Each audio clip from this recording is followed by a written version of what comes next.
All right. So let me first introduce the new trend and achievement in computer science, particularly coding and implementation. Not sure you've heard of this, the products called AlphaGo. If you haven't heard of the Go game, Go is typical Chinese chess, the most difficult game in the world. Uh, why that happens is that Go game has how many possibilities? Go game has 10 to the power 127 possibilities. 10 to the power 127 possibilities. That is the reason, Go game, the board of Go game is, let me see, in another paper. Yeah, this is the board. I'm not sure can you see this? This is a board. There's a cross and columns. Um, so initially it's nothing. So you can build anything that you want inside this plain um, um, the spots uh, where there is column numbers and row numbers, right? So the, it has 10 to the power 179 possibilities. Um, it has been, I think it was, I'm not sure when it was, I think several thousands years ago, invented in China. And now only three countries are playing: China, Korea, and Japan. Uh, last about 50 years, each year there may be about more than 5 to 10 championships in three countries. And the most, um, the record winner uh, was Korean. Therefore, this time the machine uh, compete with that Korean guy. Korean guy is now 31 years old. He started the Go game when he jumped into the professional Go game when he was 12 years old. Uh, the level of the Go players is from 1 to 9. Ninth grade, then that is the highest. When he jumped into the professional uh, at the age of 12, he started from the level 3. And then in 6 months, he reached the highest, 7th, in 6 months since he joined professional. That guy played against the software, which is called AlphaGo, invented by another young guy in London, Dr. Hasibid, Hasibid, Hasabid, Hasabid, Hasabid. Um, I think he's 30 years old, about 30 years old, or 35 years old. Uh, he got his PhD in computer science from uh,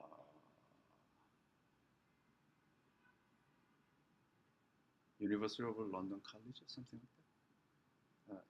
Similar to, yeah, I think UCL, right? No, CLU, or UL, I don't know.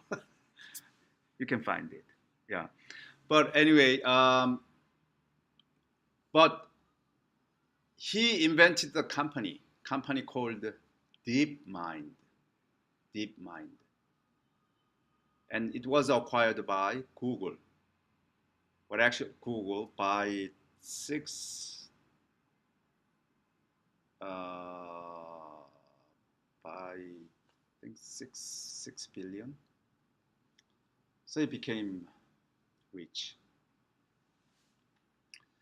um, a little bit over $6 billion. Facebook was trying to acquire this company, but Google offered a better deal. So his company uh, is now managed by Google, but he's still CEO of that DeepMind.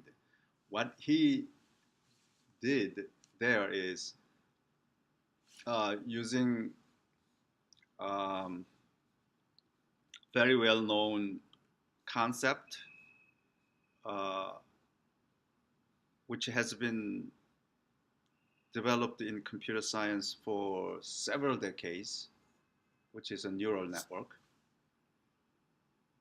right? Neural network and search algorithm.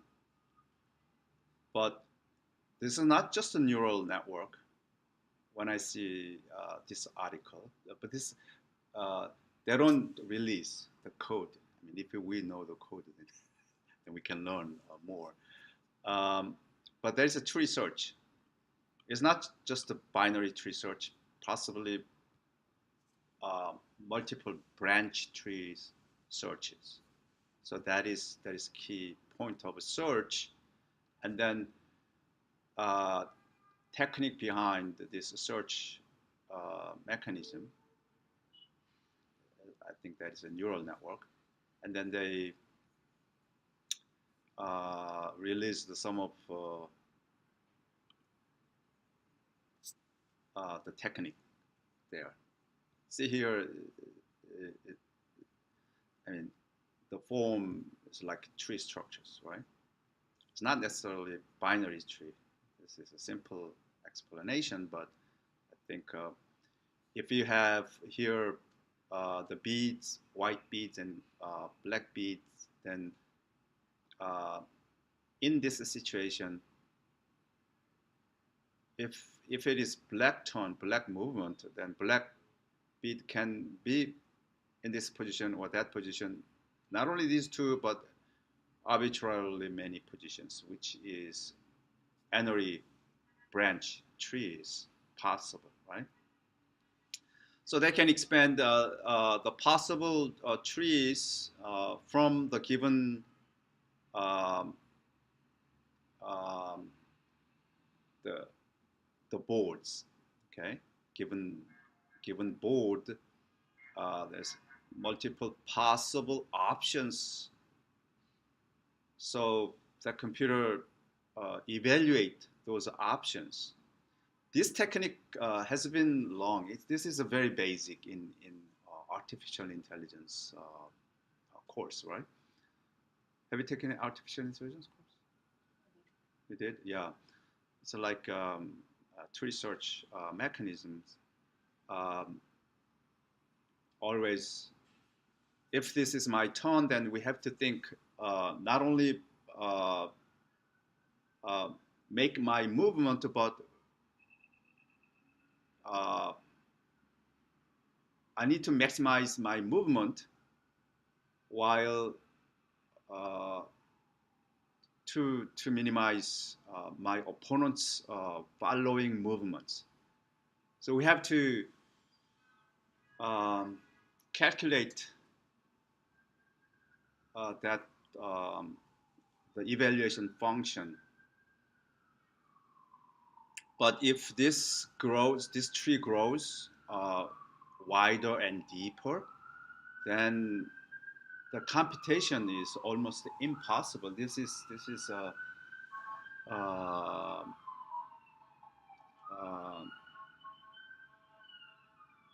it's another hard problem, right? So the best way is that how can we skip some branches so that we need to make this tree structures uh, uh, computational. Otherwise, it could not end. Right? That is a computer technology. There's a big problem, big difference between mathematical algorithm and computer algorithms. Mathematical algorithms, they don't need to worry about uh, the computation. In theory, if it works, it works. But in computer, if it is exponential, if something, I mean, time takes exponentially longer, then depending upon the size of the time and the size of the data, uh, eventually impossible, cannot be functioning. So that is a computer algorithm. So that's has been developed. And if you are interested in, you may be able to find out the article from Nature. Nature is one of very famous article, right? And then another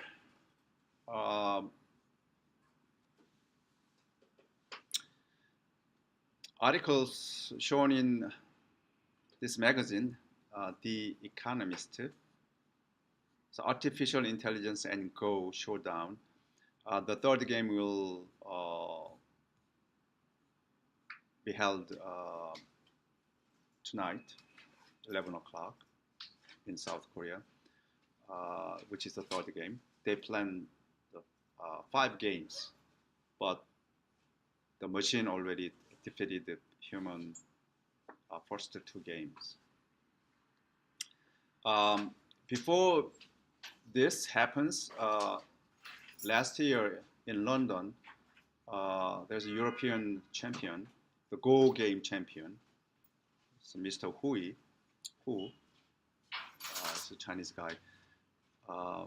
But this deep mind, the computer, defeated him straight 5 times. Therefore, they try to look for the record champion. But this guy, the Korean guy, currently picked up for the player, is not the best currently. The best one is still in China.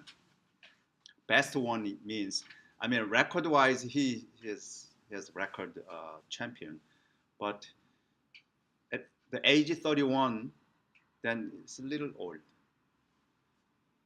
There's a 20-some years old in China. He's more aggressive. So he may be the right player. So the Wall Street Journal newspaper yesterday stated that probably Google chose the wrong person. He's not the best of human, best player, best human player.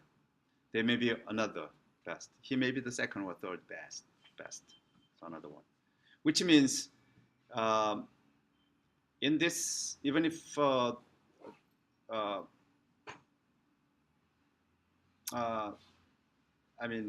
DeepMind or AlphaGo defeated the human, that guy, at this time, it's very hard to say that now computer software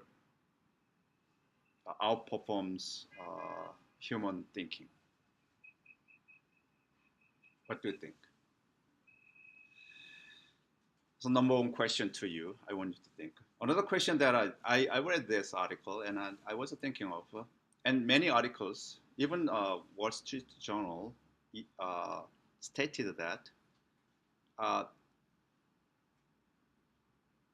the excellence in Go game is not the end of software development. By having this record, now DeepMind could do much more other things more effectively and strongly. Is it really true? I'm not sure, but I want you to think of that also. This Go game, although it is that unlimited, almost unlimitedly many possibilities, very low probabilities, but the domain is a closed domain. It's a fixed domain, right? Only on the board, only on the board. No nothing, no beyond the board.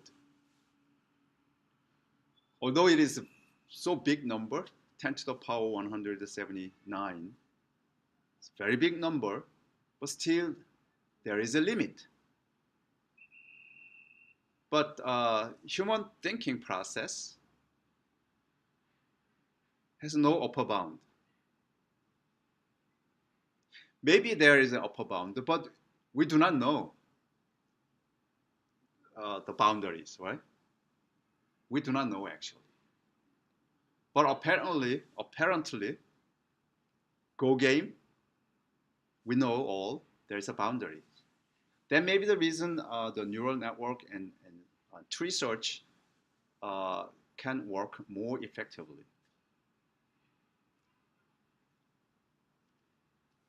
Okay, what is the issue now? Issue is the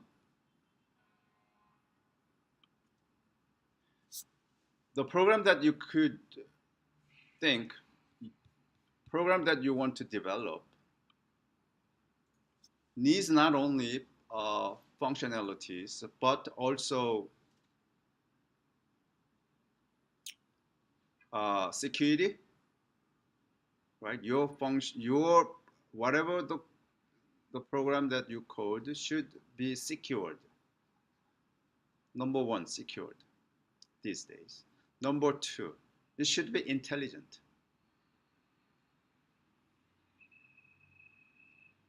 Secure, therefore, uh,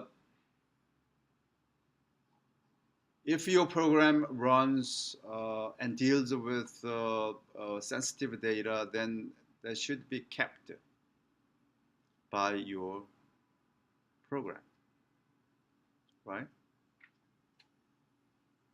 Otherwise,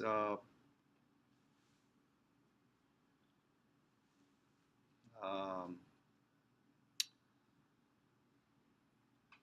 the outcome of your program is not yours, but someone else. Intelligent.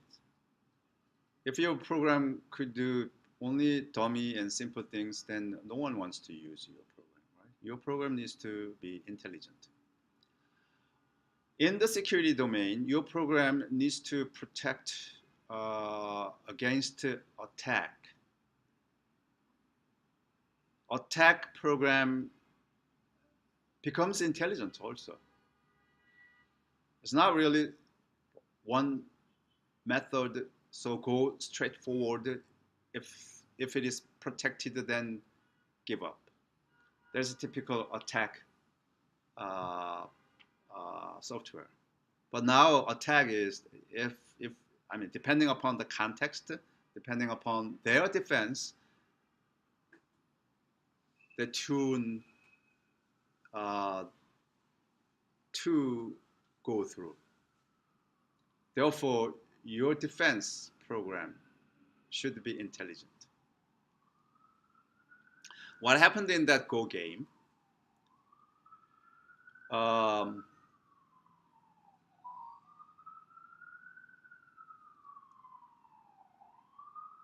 Go game software, AlphaGo, tricked human. Human is not the only um, an object can trick somebody else. Now machine itself can trick.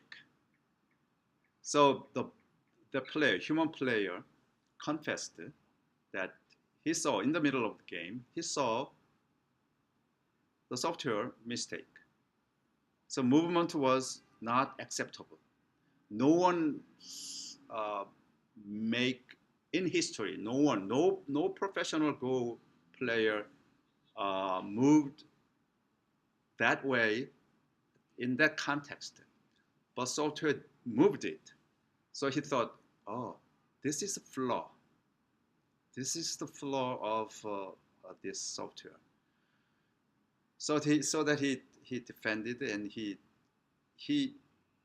he succeeded temporarily, but overall defeated. It's just like a human's tactic, right? There's a tactic, I mean, or strategies. When you play with someone, then you may give him some, you may show your flaws to your opponents so that your opponents lose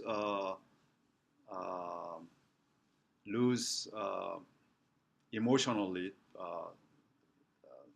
some tactic. So that is something that current software can use also. Okay. So concluding, from now, I think when you develop something, you have to think of two major issues: make it secure and make it intelligent. Okay, secure and intelligent. That reminds me of developing one course for undergraduates. We do not have that course yet, but I'm going to develop a course called Secure and Intelligent Coding. How about that? Very interesting, right? Secure and intelligent coding. We all know there's a coding, right? But we never thought of security. We never thought of intelligence. Okay. One of the intelligence is that I gave you a demo. I think I did give you a little bit of the demo. A little bit more advanced, but I'm going to do more. This app, iPhone app, users simply give a URL. Okay, simply URL. From the URL, first of all, mechanically, it can bring up that web page.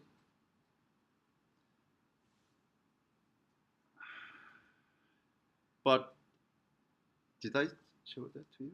I think I didn't do that, right? I made something that I can show to you. But if I change the camera of my recording, it's not going to work. Oh, network is not. What happens? Network. Mavericks. Okay, now it's connected.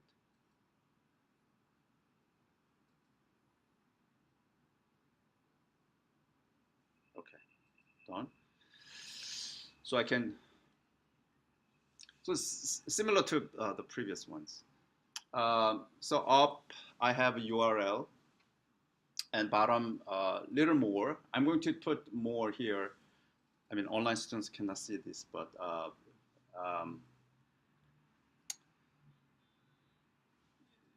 in the middle, I have the web view, and then bottom, two city names and temperature and weather description and company name, map, and search result, right?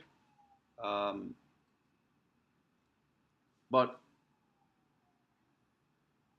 by giving only URL, from there, the program takes the URL only and then find out the company name Many cases, URL itself does not have a company, full names of a company, right?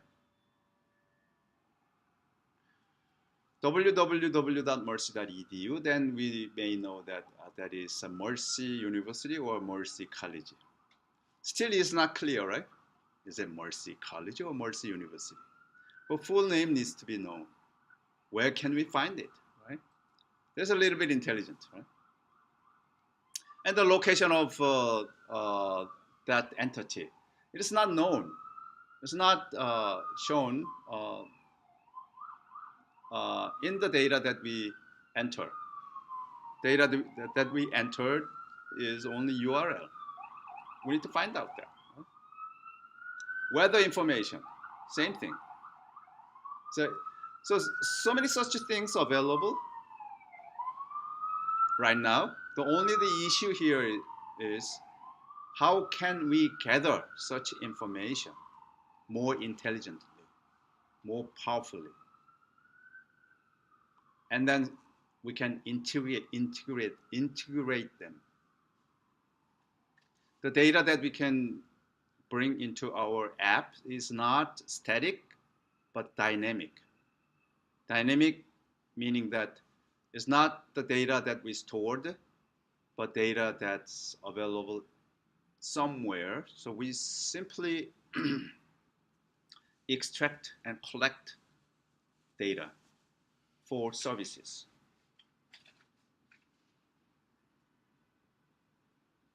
There are so many such things available, right? Traffic, for example. We can display map.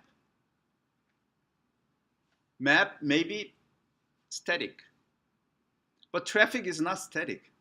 Traffic is dynamic. It should reflect the current situation, right? See, in this classroom, we can see out there Macy's department store, which is a Broadway and 34th Street. Now, there's no severe traffic. It's very clear. But anyway, traffic is so dynamic that reflects the current situation. How can we gather such data? That's available somewhere. Can you bring it into your app? Metro North train station. That's possible. As far as some API servers needs registration, then you can just simply register. Some API server ask you to pay. Sometimes it is very, very expensive. It's $99 per month. So I simply use free.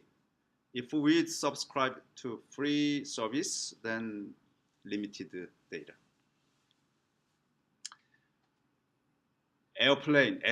Flight situation. Everything is available. Ship and boat location and information, that is also available.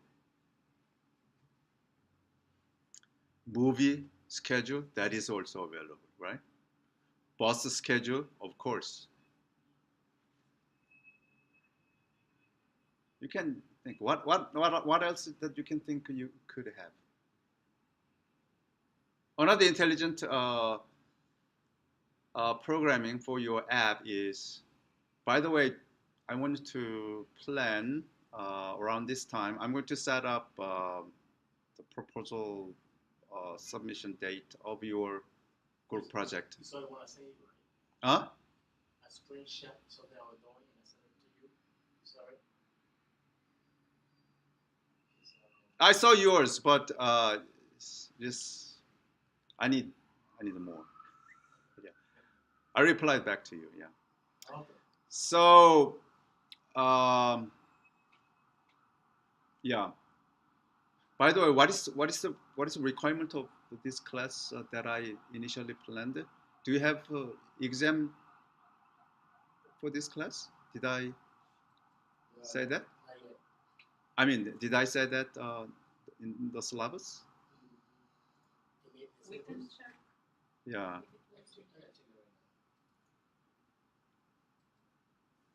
I think I can check also. Right? Together we can The check. syllabus, right? Yeah. It's syllabus. Huh?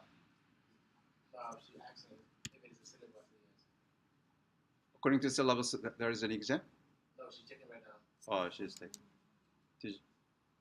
Let me show it to everyone. So anyway, I want to have mercyblackboard.com.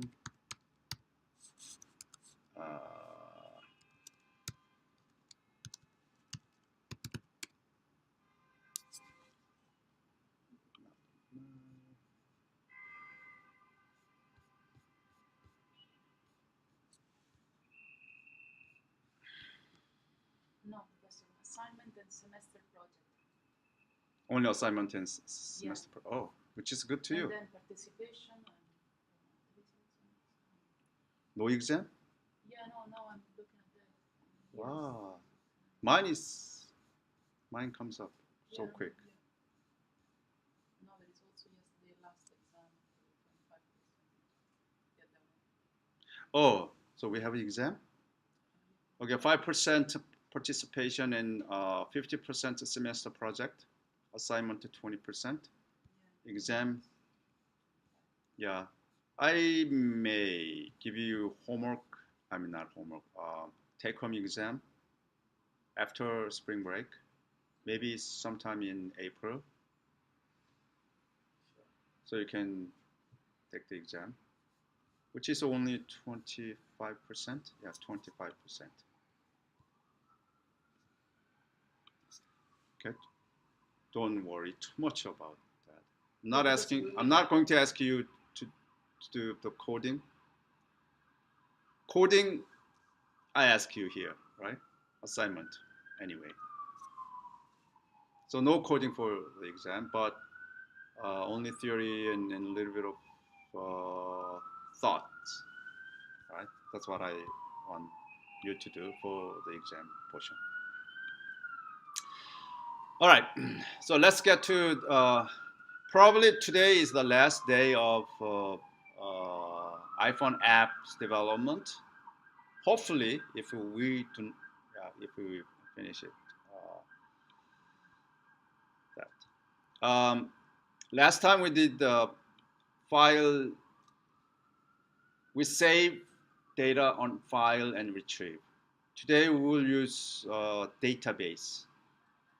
And another way that you could do is using the APIs, but I'm going to stop here and then switch to the wireless sensor networks. As we finish the sensors, a little bit of experiencing on sensor, then we'll come back and integrate them. I think that is important. Okay.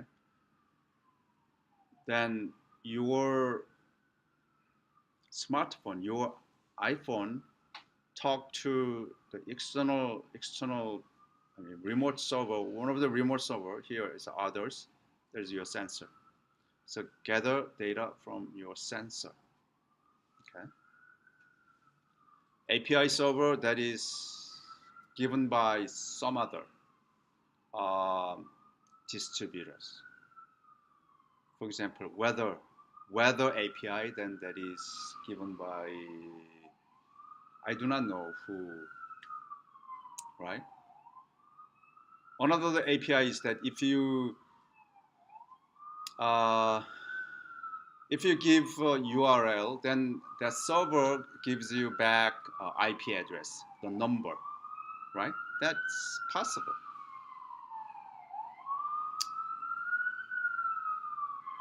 Another thing recently I'm trying to find out is it has been developed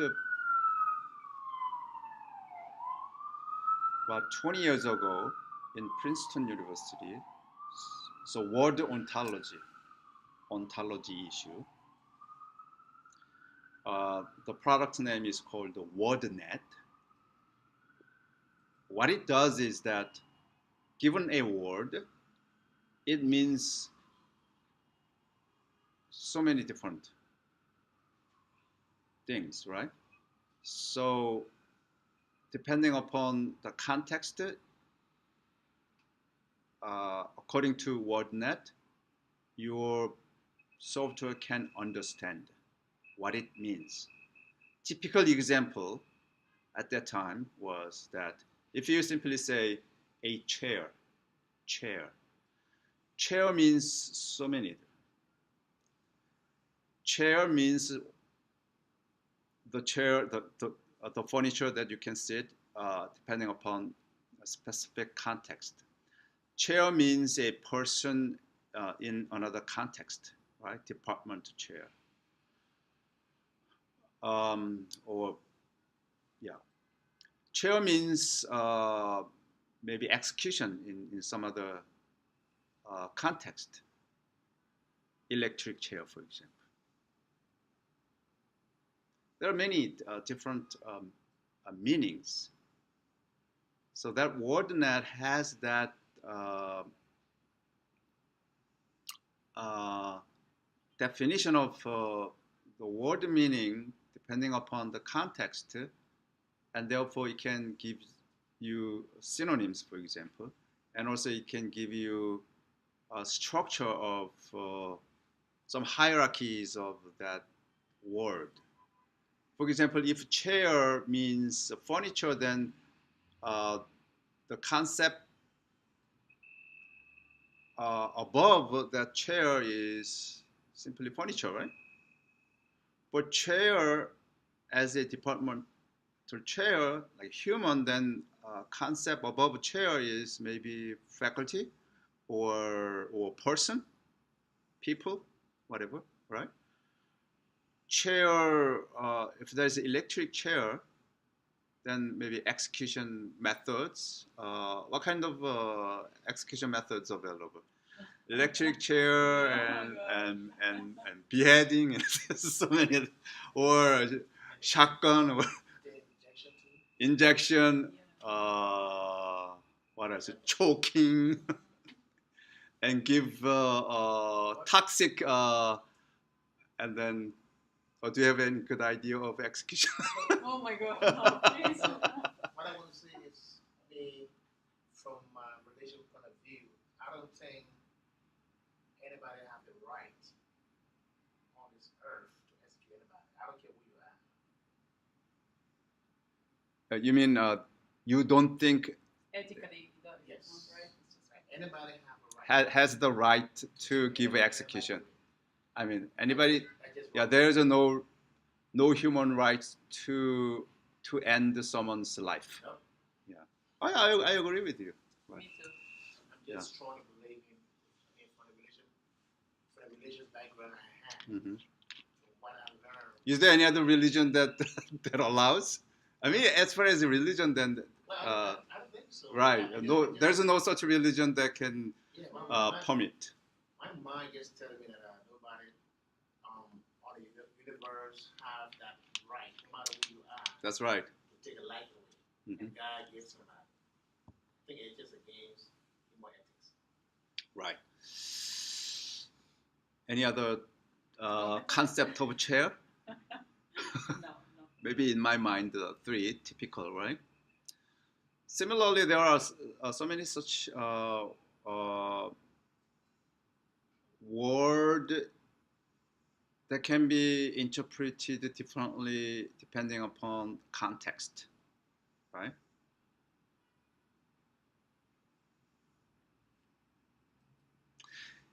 So that is available in API, and gives you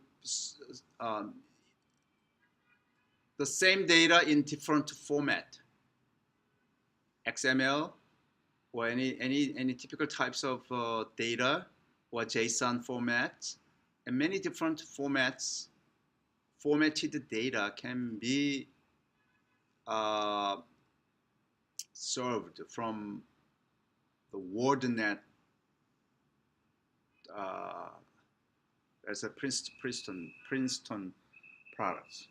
You can find it WordNet at princeton.edu. Then I think WordNet princeton.edu. You can give it. It is developed by computer science department and something like that. So it's an API server. Yeah, it's API.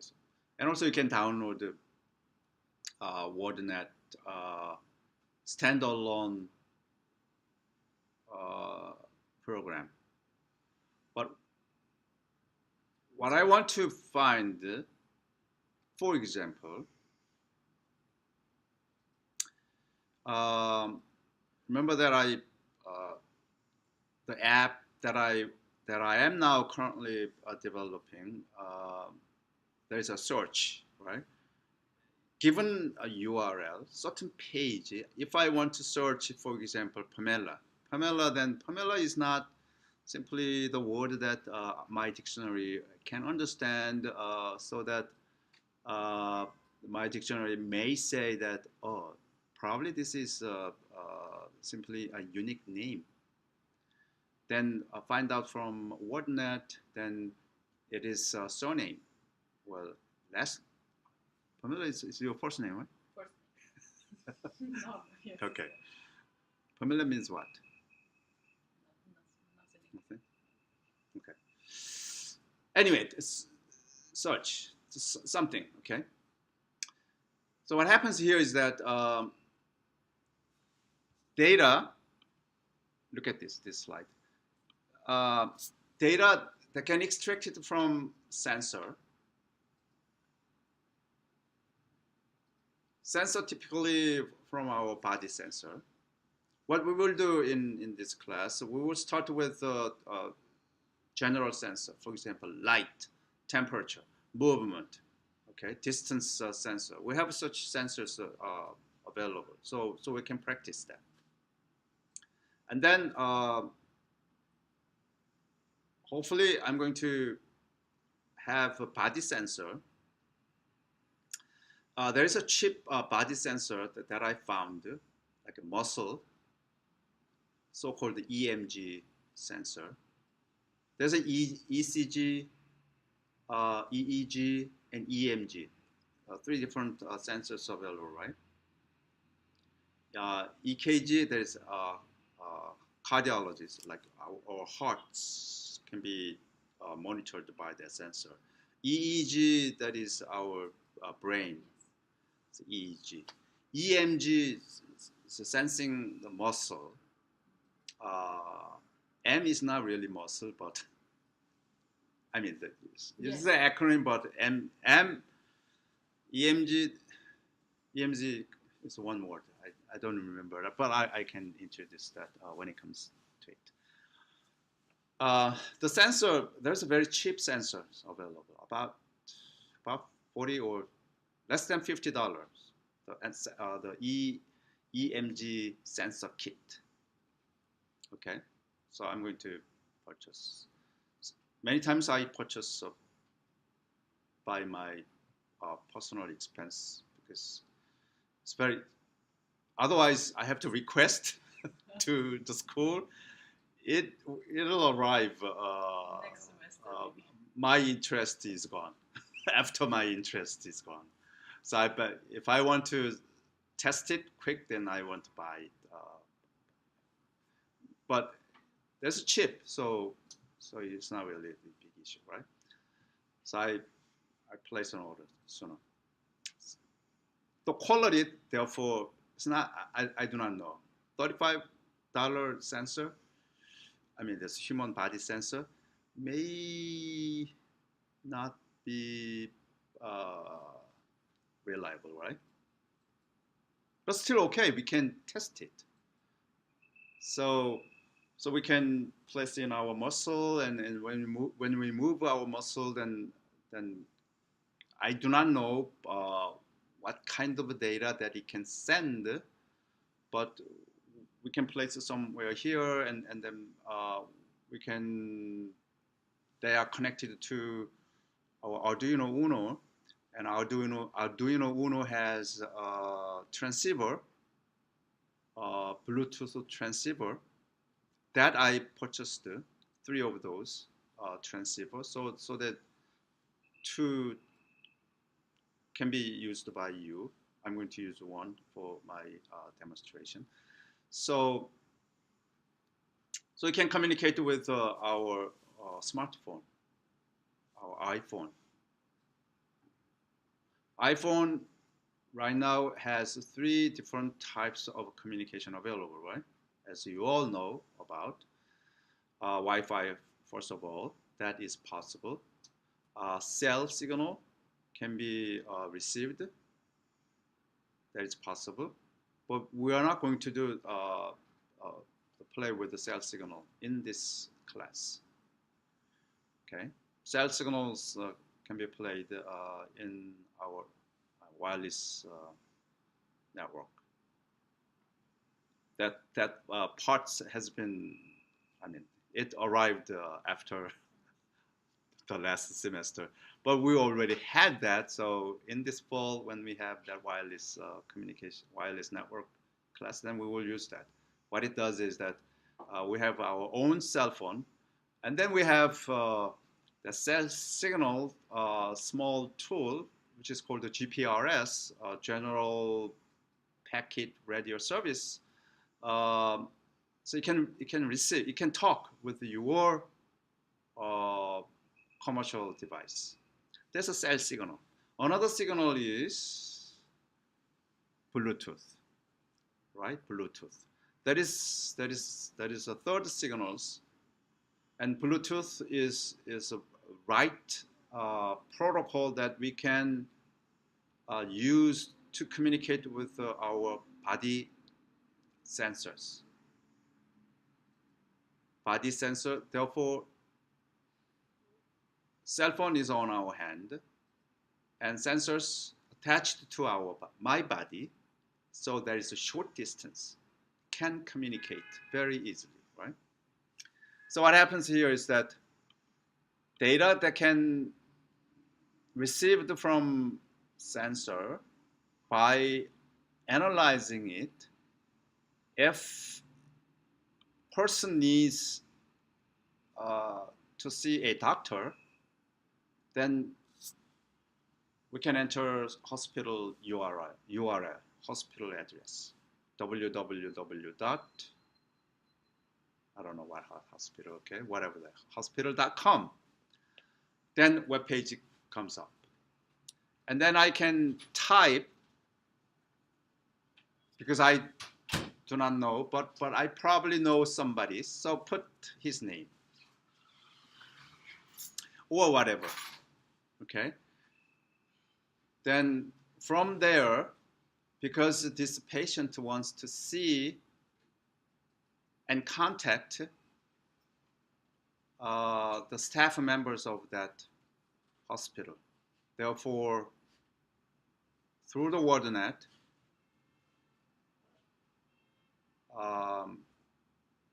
possible staff members can be displayed. There is a long way, but anyway, that is a thing that you could do. But we may not do much of this, but today we will do this, SQLite and FM database, FM. Okay. Okay. I'm going to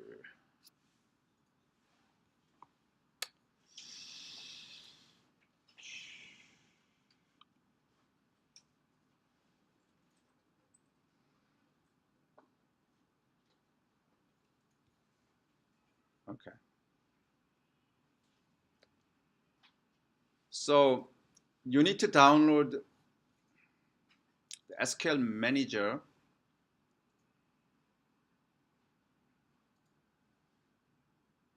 for Mac if you want. SQLite Manager for Mac. You can go, I'm not sure. Oh, it is connected. So you can download it, SQL Manager. So Manager is downloaded already. And in your Xcode, you need to import SQLite. So you create a project and go to build phase and link binary with the library, and there is a plus sign, click on it, and then select SQLite. Okay, so we'll practice that a little later.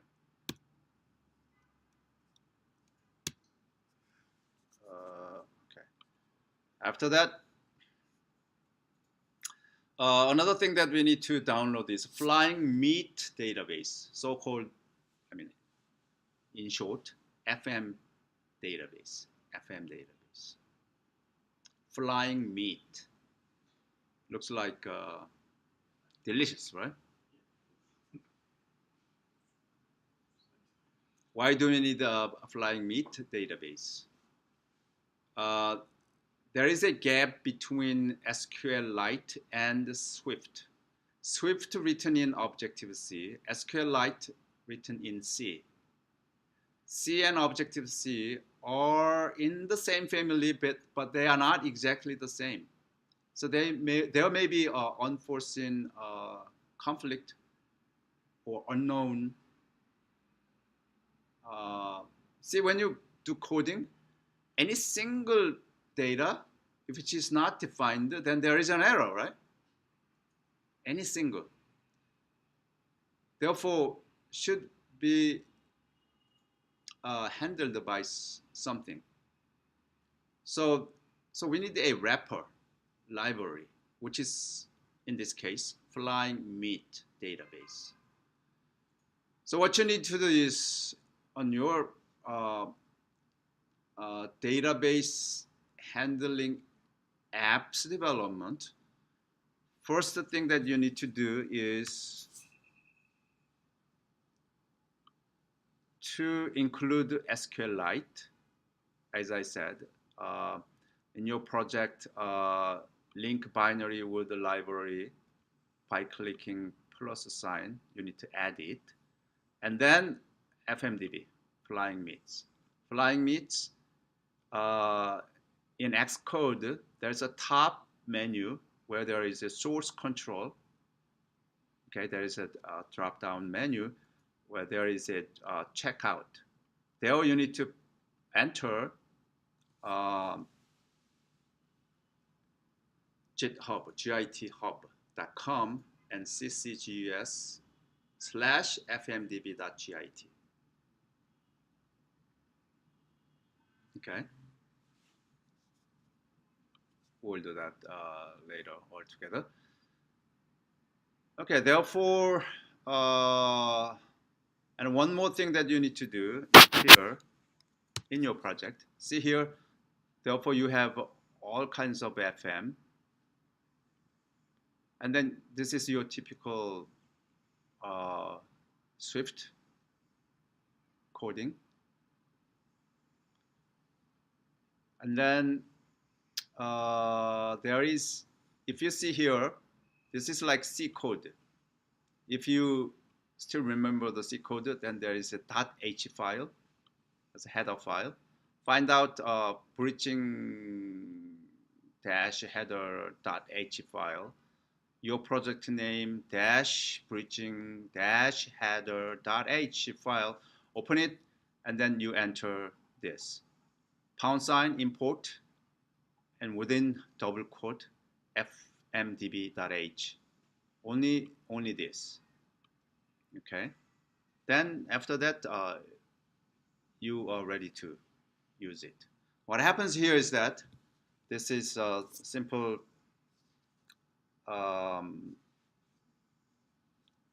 run. Initially, you can ask a first name, last name, and phone number. There are two buttons available, right? Save and retrieve. This is similar to the project that we did the last time, but last time data was saved in a file, but in this time we save it in SQLite database. And when we do retrieve, then it can bring up all saved data.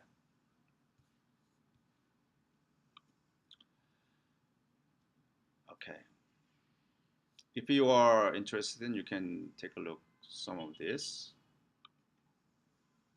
In the project, what you need to do is that you need to have in your storyboard, you can bring and place in your storyboard 3 text fields and 1 label. This label is for the display, and yeah, and then database path, which you need to define the database, right? SQLite database. That's what you need to do. Okay, then what to code at first? At first, actually this slide is not, I revised, I added this, but all the source code eventually here. This one and 3 slice contains complete source code, but I split them into this way, in this way. So what you need to do is that you need to first define a path to your SQLite database. As we did the last time, for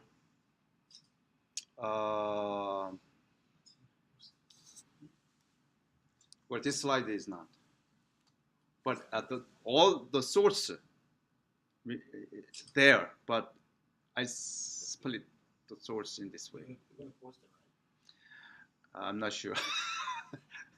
It's one of the big time requires. If I remember that, I will. But it's the content is still there. Content is there. All the purples, as I shown, the 3 separate slides has that, but I split it into in this way. See here, we need to do we need to set the file manager, and then that file manager can execute function called the URLs for directory. There, by default, we can simply say dot document directory and dot in domains, and dot in domains is nothing but dot user domains. In this case, if you do not like, you can simply remove that if you want, right? What happens is that you can simply dot documents directory and dot user domain mask. That is fine too. So dir path now know where we want to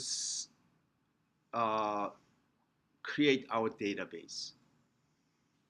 Okay, so in the first, that returns you an array. So on the first element of that array, I want to bind this particular database, like context.db. Okay, this is the database name. So that is a database path, and this database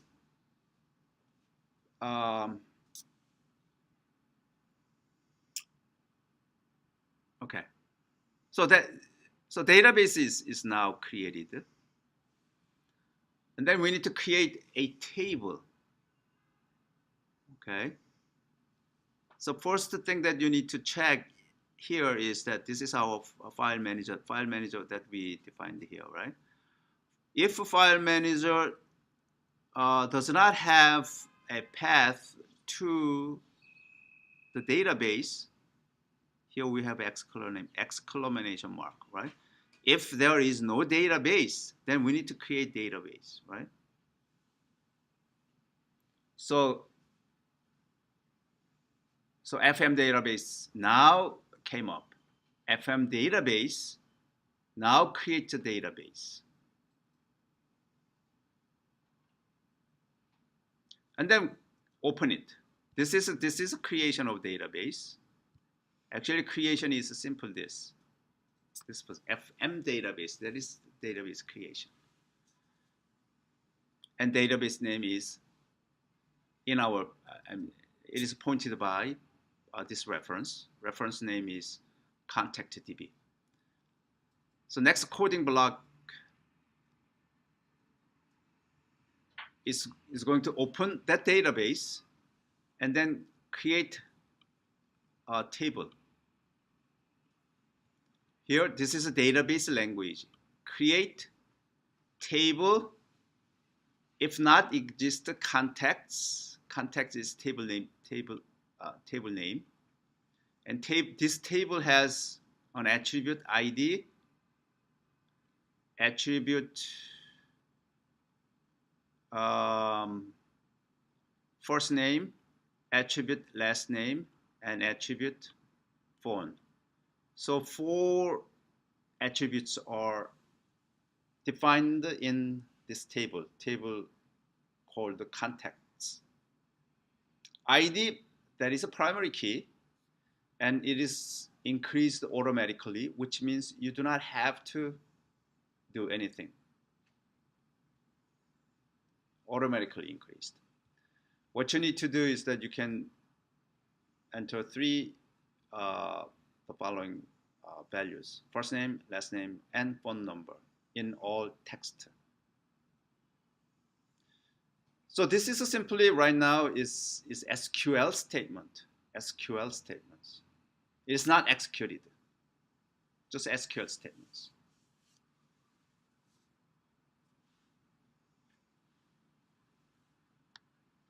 Now that is executed. This database contactDB can execute the statements.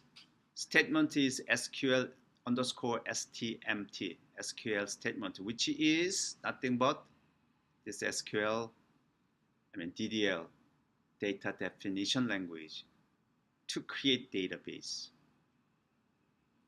Okay. If it is not, see this itself is an execution, and also it says exclamation mark. If it does not, what it does is that creates database, execute the SQL statements.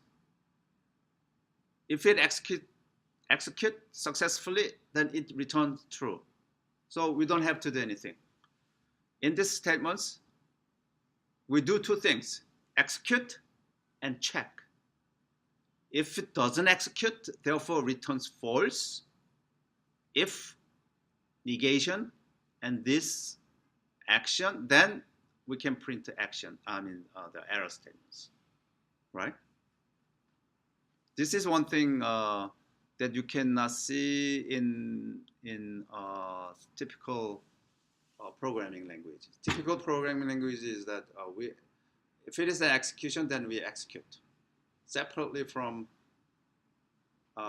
verification. But in this case, execution and also verification. Simple. And all others are error messages.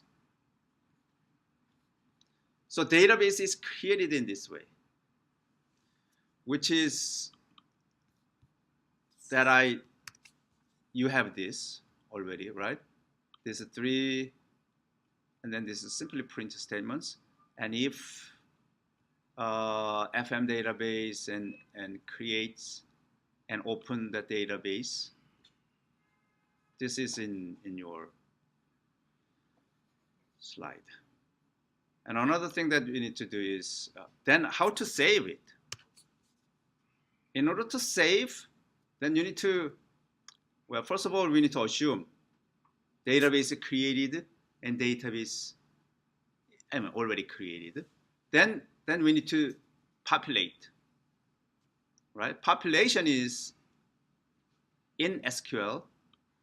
The statement is insert into table name in this order: first name, last name, and phone number, values, and we can simply put values, right?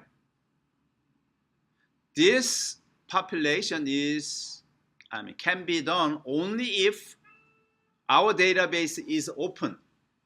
So before we do this, we check whether our database is open.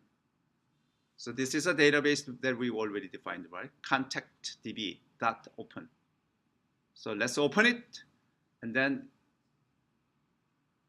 insert,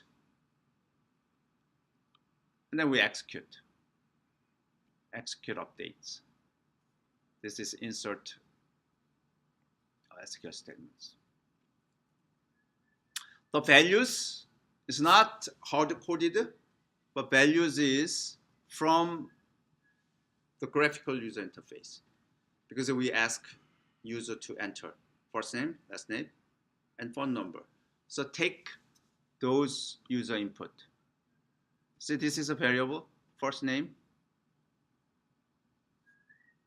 and last name and phone, which was earlier defined here, right? So first name, last name, and phone number, which is in this UI text field, right?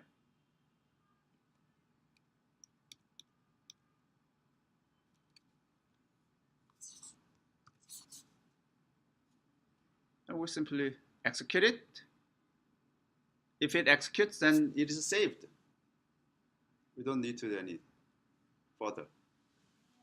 Professor, in that way, when you use the insert into contact and you use directly the values inside the query, this could be some kind of vulnerabilities.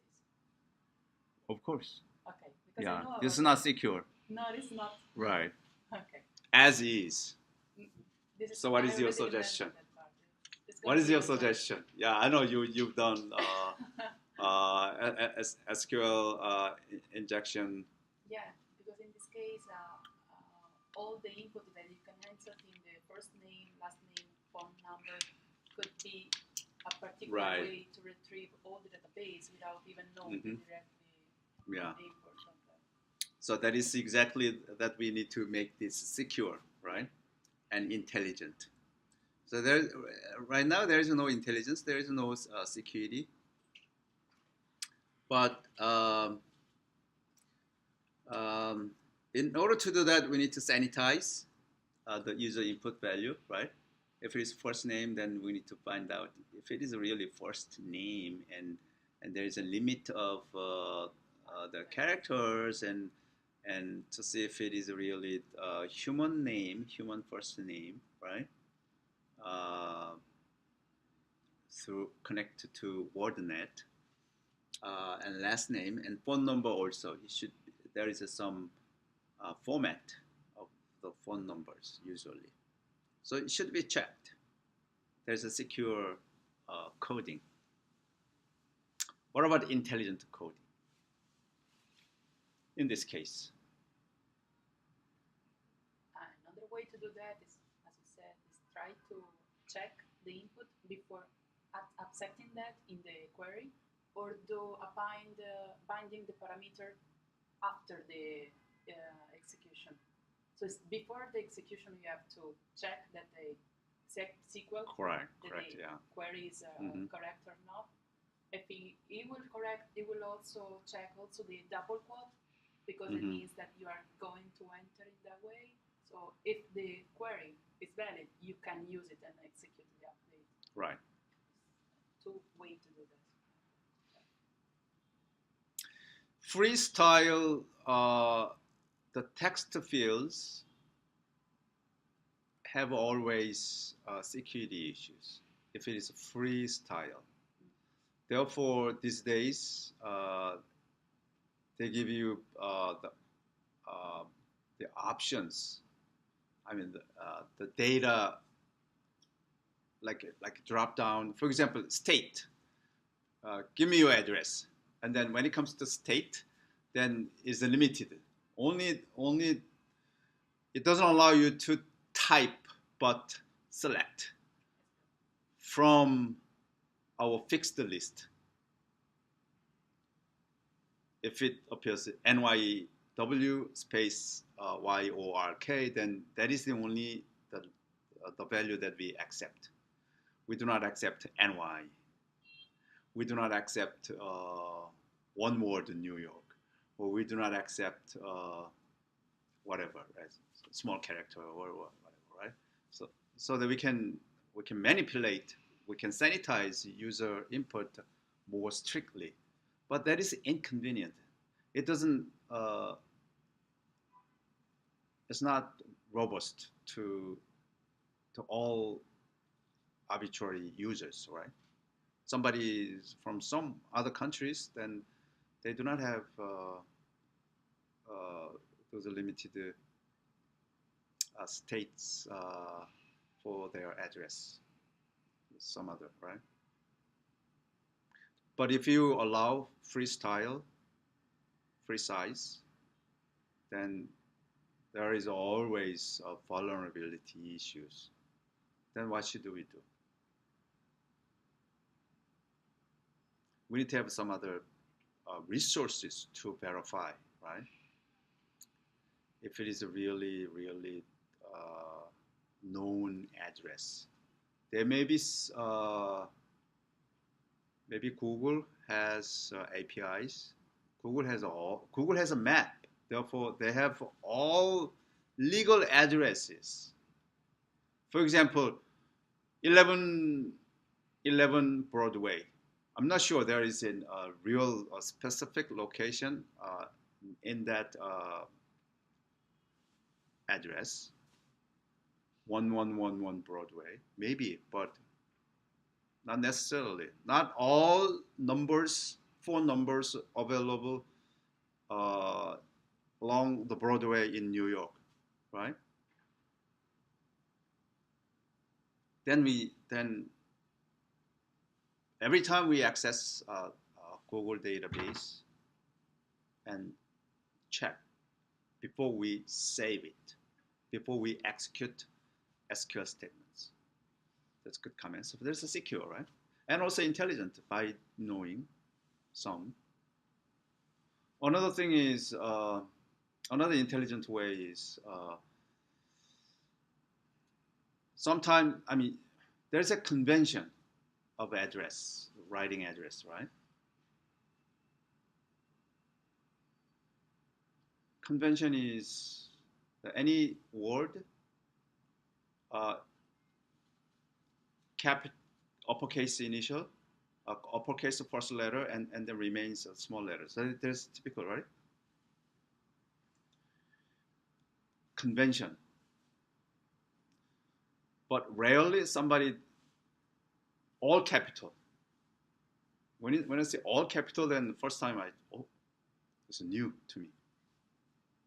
If it's all small, still, it's new to me. But a user who can enter to the text field are not really required to stick to any convention, right? Intelligent editing facility is that automatically change, right? There's a small b Broadway, then change it to capital B Broadway when we save it. Therefore, the data later, when we access it, we have a very, very conventional data sets. A little bit of intelligence. Right? This example is to insertion, right? Insert into a table. But there may be many other ways that you could do. Instead of this, you can do drop table or delete table or update table, right? Drop and delete. Drop, if you want to remove the table completely, then you can use drop statements. Delete is a statement that if you want to remove a single row, I mean any part of table. If you want to remove a part of the table, then you can use delete statements. Example here is this. Drop table context, then this table itself removed. If this is replaced by this insert SQL, and then that if that is executed, then that in your database there is no table named context. Contents. Delete. You can delete one or more rows in your table. You may delete all the rows in the table. That is possible. But even so, the structure of a table remains. That is the case of the statements delete. Okay, you can delete from this is a table name where phone number is 1234.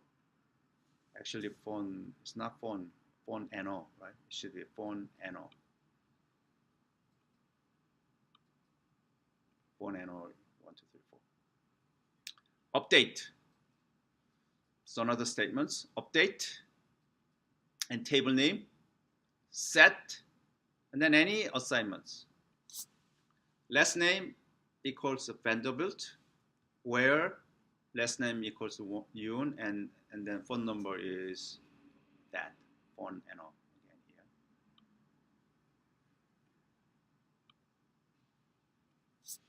Why I said last name Yoon need to be changed to Vanderbilt. One funny story is that when my daughter was young and she said, "Oh, I don't want to my last name. Dad, can we change our last name to Vanderbilt?" I said, "Why Vanderbilt?" Said, "Oh, it looks so gorgeous." And it's like a very It's just an famous activity. name. And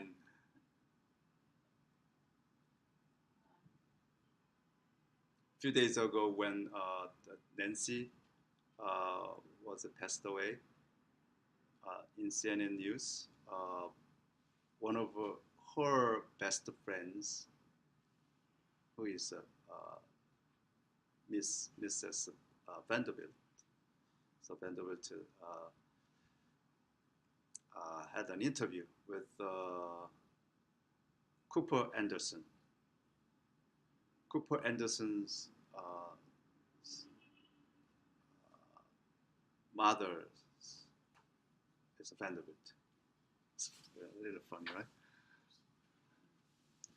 But anyway, so when I create this example, I was thinking of my daughter. Okay. So let's use that. That is the case, right? If you want to change part of your database, then you can use update statements. Number of rows remains the same. You do not delete any rows. In this way, you can save. Okay, you can save, you populate, change some of the data. Next slide is that how to retrieve. Let's assume that you already had the database and then data populated. Then you could retrieve. Look at this. Retrieve, then select from where close. Simply I put here select star from the table. No condition. Fine. So this is SQL statements, and then we execute the query, that SQL statements.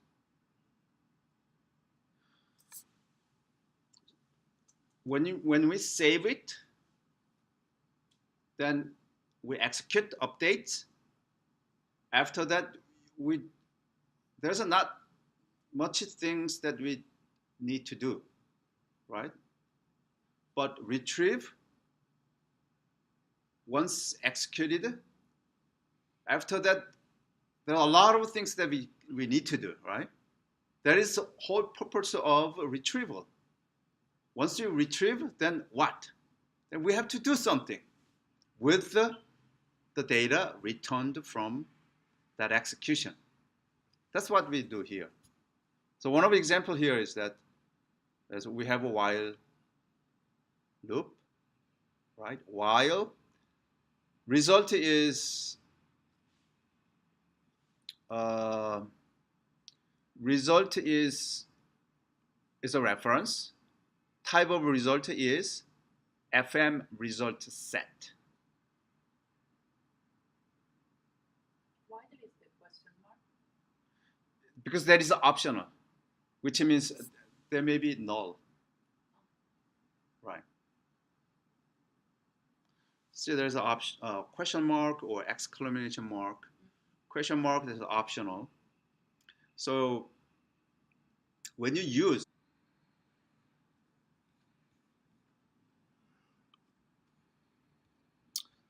okay,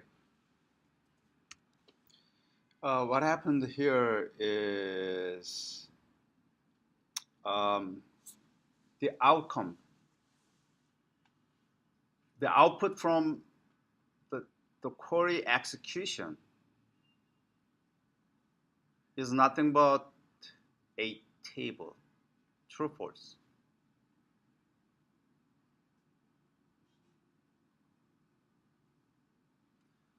Let me state it again. The output of a query execution is a table, is one table, Yeah, true or false. it's true. That's true, always, right? Yeah. It's nothing but a table. What it means is that it has rows and columns. It could be a table, empty table, or it Could be empty table, but only one table. Yeah. Although multiple tables are involved in that execution, like joining operations, still output is always a one table. If it is a one table, then it's a multiple rows. How can you handle multiple rows? That is the issue here. That's what I want you to think of. Okay. Receiving a table from the SQL execution is not really big problem. It is simple statements, right? These statements can do. This can return the execution of this query.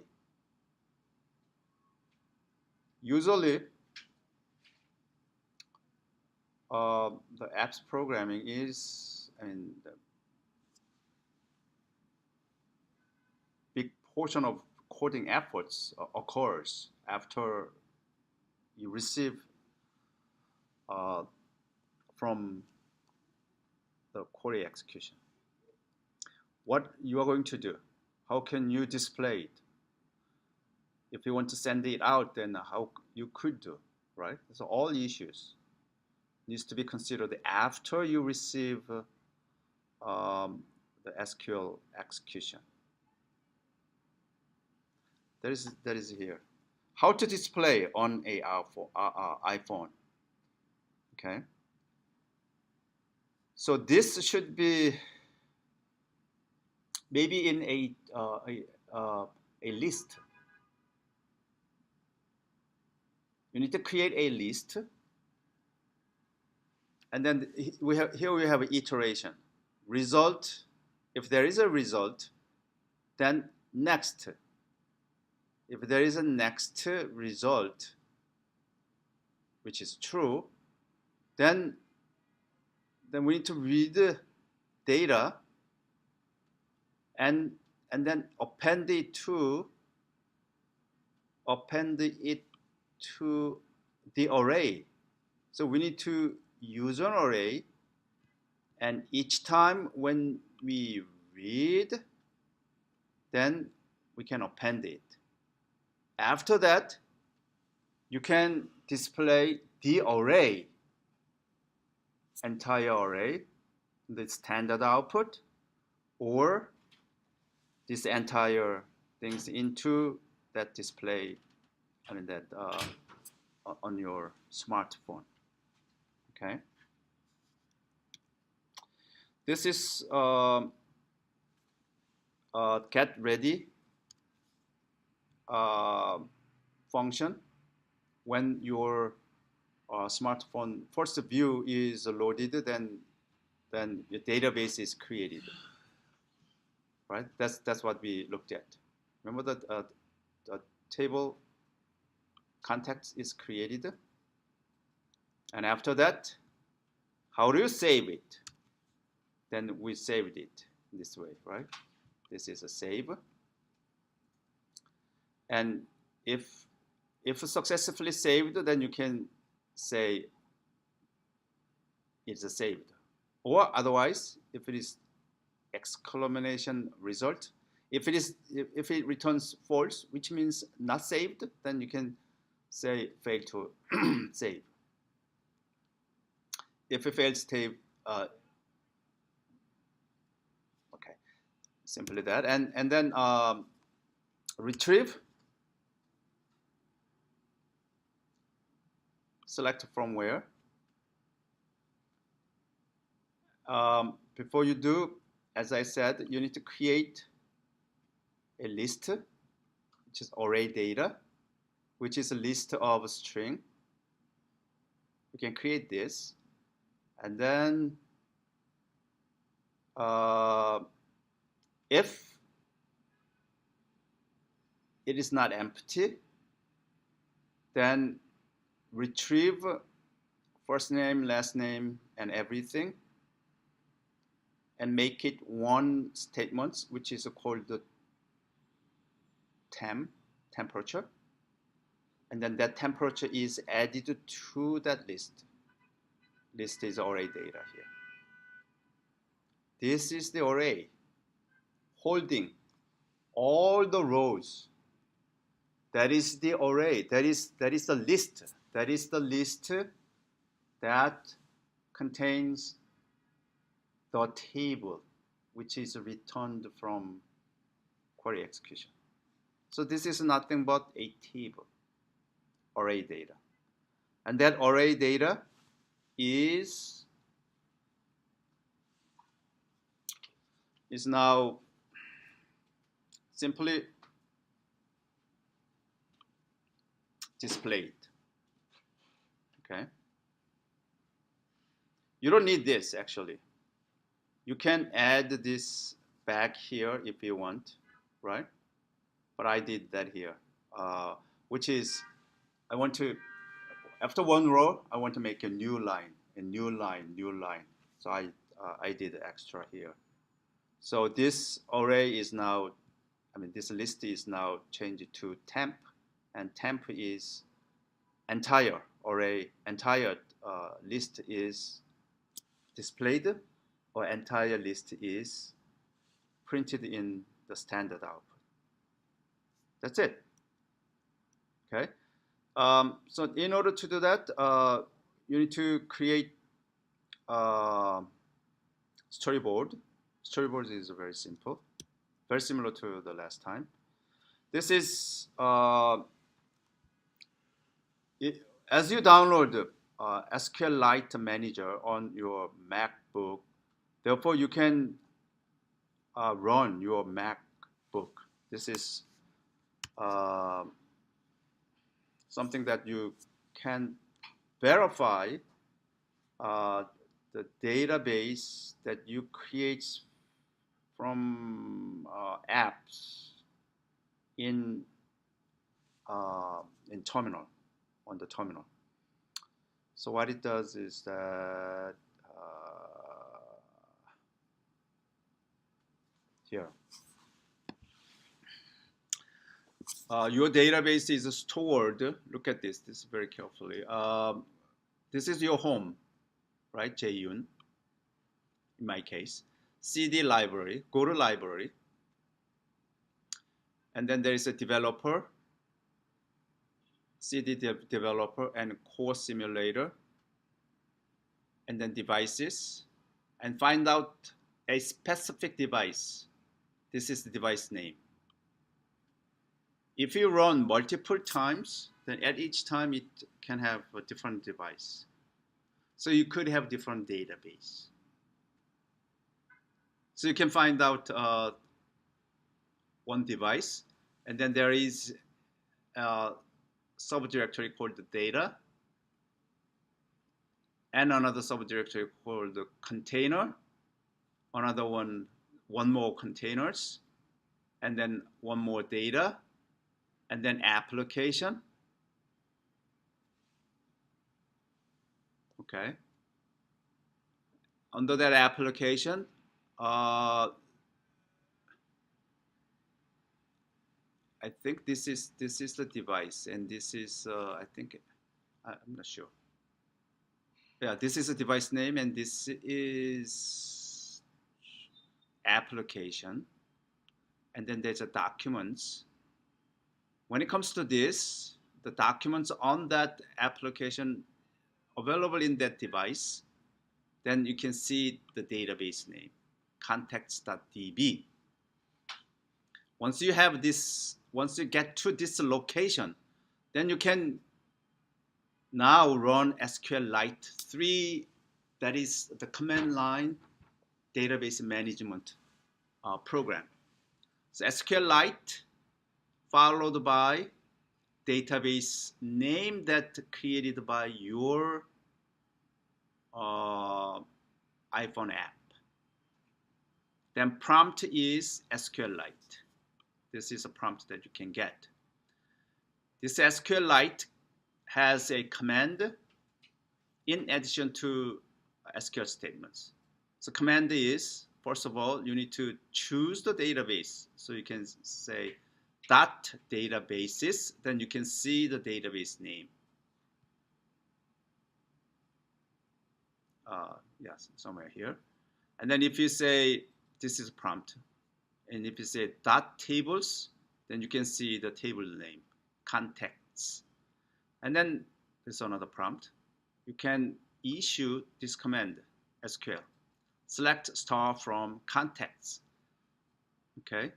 Then you can see the automatic ID, 1, 2, 3, 4, 5, first name, last name, and phone number. And another prompt. Okay. This is another way that you can verify your database. But I mean, as a developer, you need to know. Can you do the reverse? Create a database here with the command line and then retrieve it Sure. through the. Of course. Okay. You can add it here, and you can see your smartphone because this is the same database. Yeah, same database. Your smartphone use this database. Okay, so this is it. Let's practice as much as you can in next 30 minutes or so. Okay. Before we do, I'm going to give you a demo. Yeah. Okay. This is the one that I created. Okay. First of all, I'm going to help you how to include SQLite, right? That's what you need to do. Let's see how to include SQLites. Okay, here. What you need to do is a project and build phase and so on and so forth. You need to first have SQLite on your project. Okay, I'm not going to create project. We do not have enough time, but I can guide you. Assume that you create. You choose, right? You choose here projects and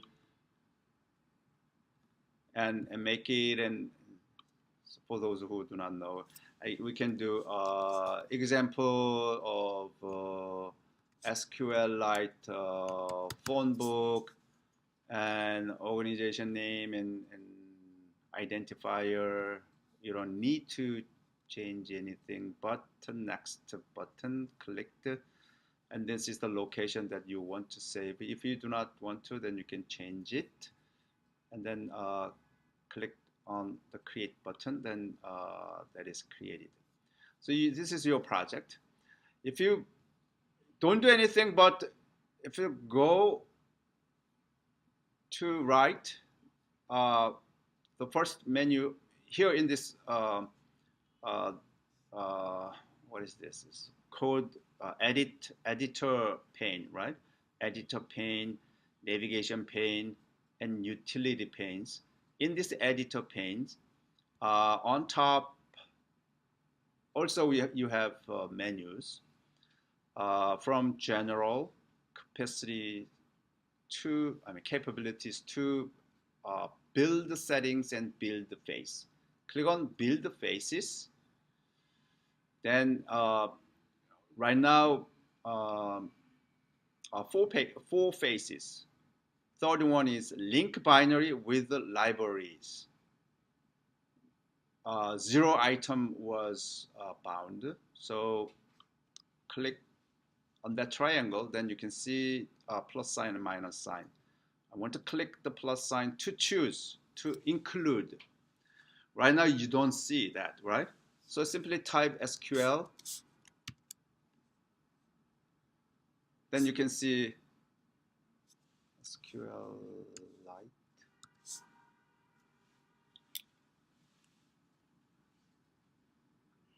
Oh yeah, I have here SQLite 3.0 TBD 3. Yeah. So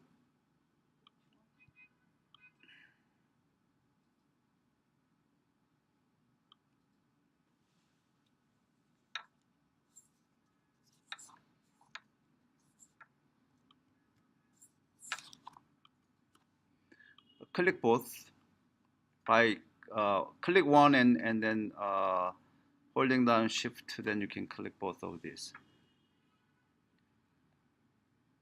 Are they the same? 1.3.0, 1.3 dot. I think one is fine, right? They are the same.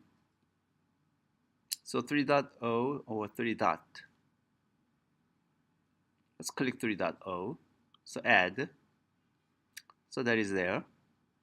That's okay.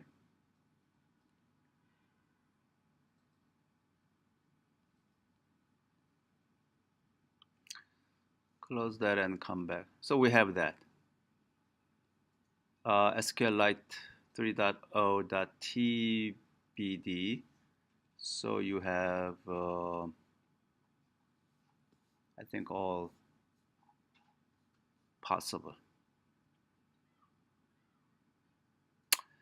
Another thing that you need to do is, once you have this SQLite, then on this Xcode, on the very on top, there's Xcode next to Apple logo, and then File, Edit, View, Find, Navigate, Editor, and then I wanted to find out source control.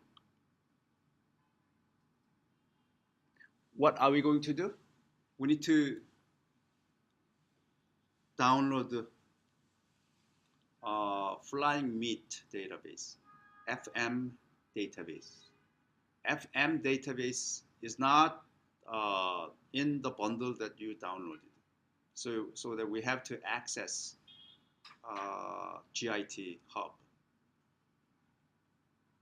which means your system needs to be hooked up with the internet, right? So you need to check out, click on check out button, which means we want to check out FM database from GIT hub.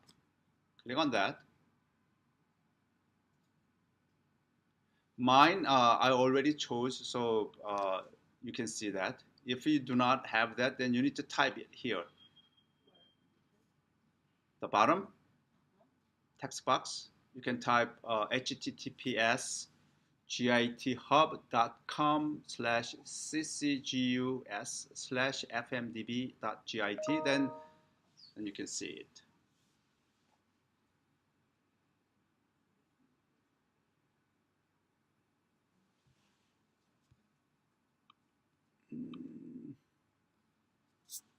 I think, yeah, one.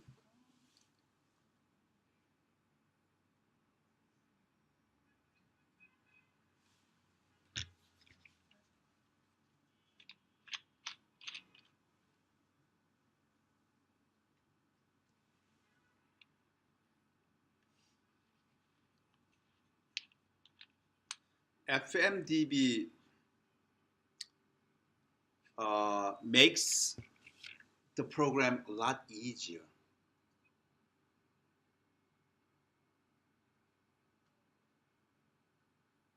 So which one is that? Select a branch, master. Oh yeah, master slave. Master, right? Yeah, and then click on next. Then you can see your what's the ahead of me. Yeah, I select. And then master. Yeah.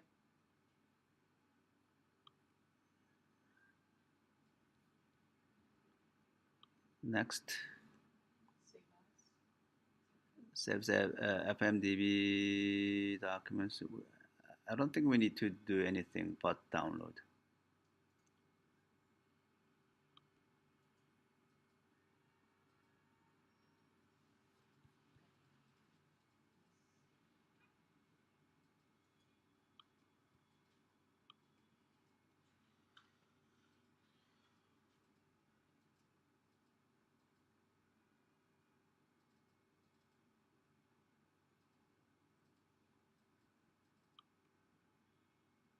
Wait a minute. Yeah. And then let's see. Documents.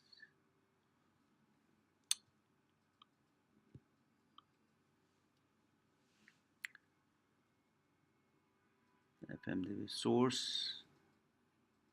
Okay.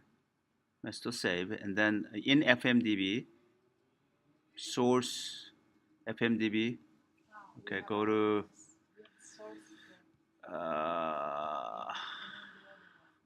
I do not. Where is mine? It's just behind the presentation.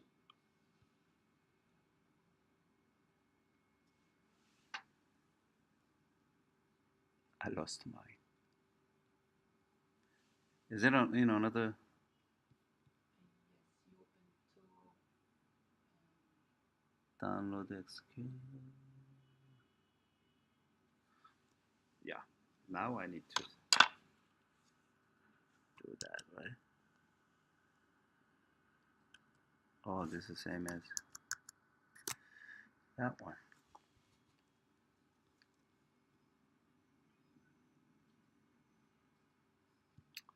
Let's see, control source code. No.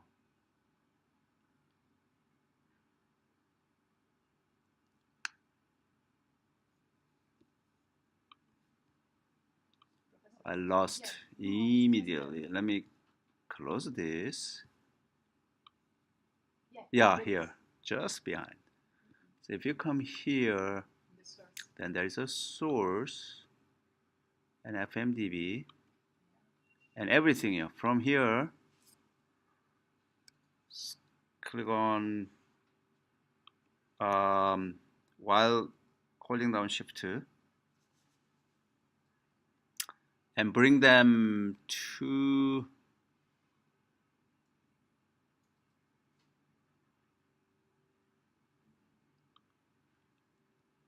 here all the way. Copy them, create group, create folder reference, copy item, edit folder.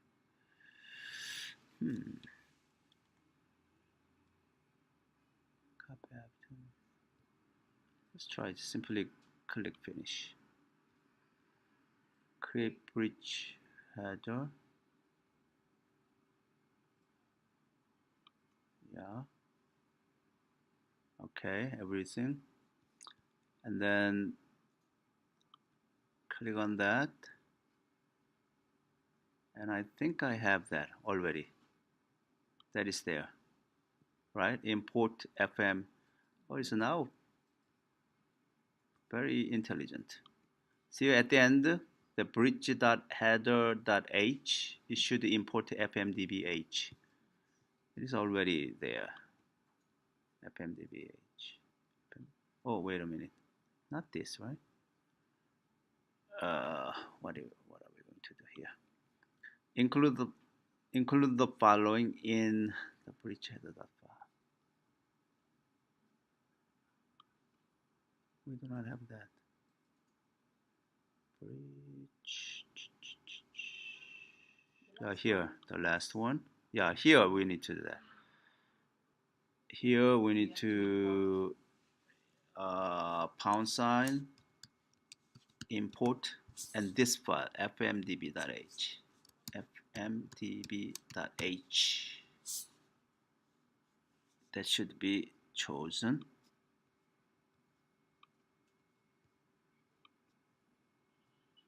Right, I think, yeah, done.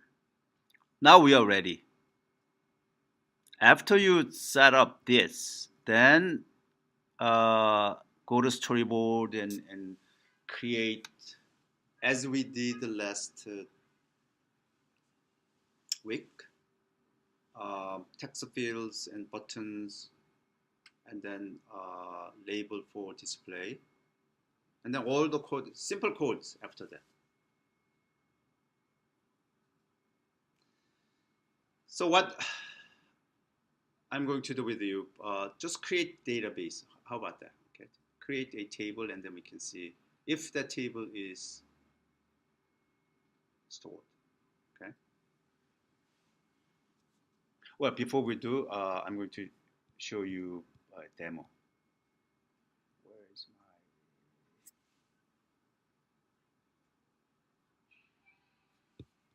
I think I closed that. Let me bring up my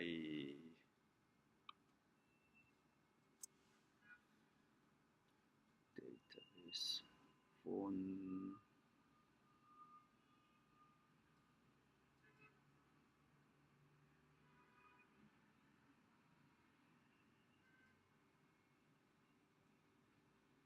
Phone SQL. So open it. Okay. So let's try to. Let me show you what I did. Storyboard.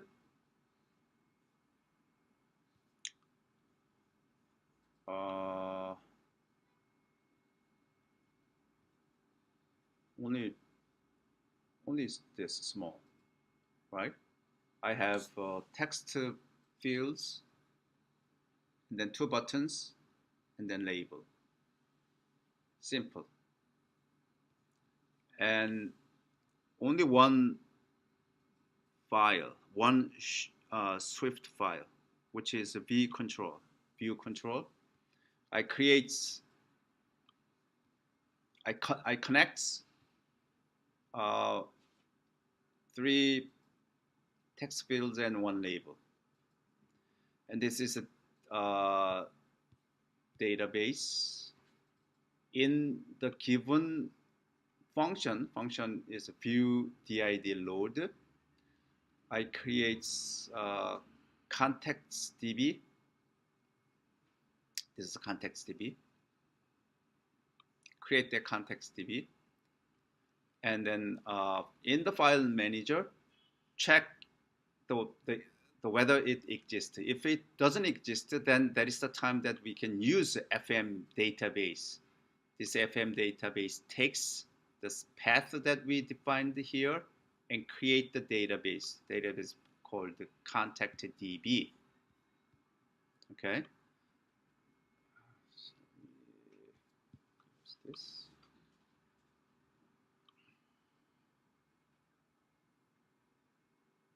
This is the one, right? So if I run it,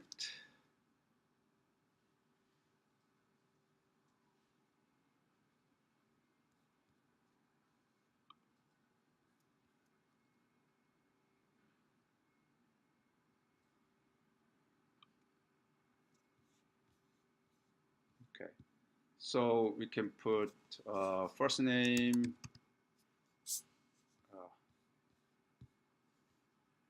John,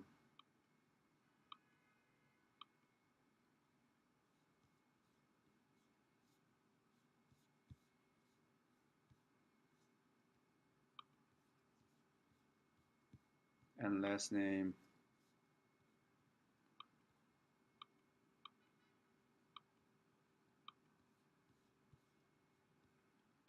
phone number 777 oh, no, 77777, which is a good number if we are in Las Vegas, right? And save. And if you want to retrieve, then click retrieve.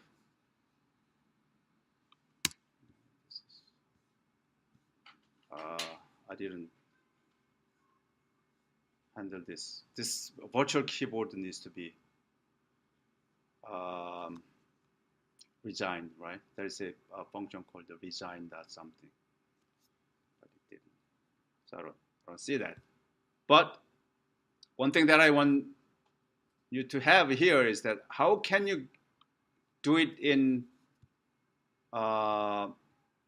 command line to verify the existence of that database, right? So bring up your terminal. Right now, I'm in documents, so I need to go back to the home directory of Jeyun. So cd enter, and there is Jeyun. And then what you need to do is that you need to go to the library, cd library, enter, ls. Then after that, you need to do developer, cd dev developer, ls, cd core simulator, ls, cd device, only one, ls. Then I have a multiple. So find out the current date, March 11. I think this is it, right? 2010, right? Then I need to do cd 0182 something. So cd 0182, hit tab button so that it can match, and enter, and ls again. Then I have data, so cd data, ls. Then I have a container, cd containers, another ls. Then I have another containers. I don't know why that they have that again. And then cd data again. Now I have application, cd application, ls. Again, I have long list of those. So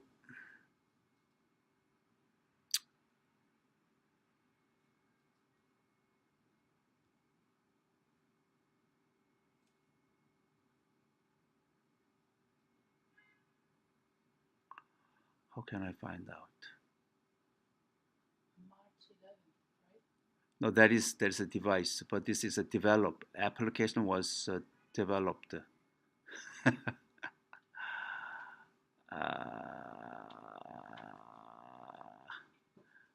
Therefore, I need to change a little bit. Then I could see, right? It's very hard to figure out.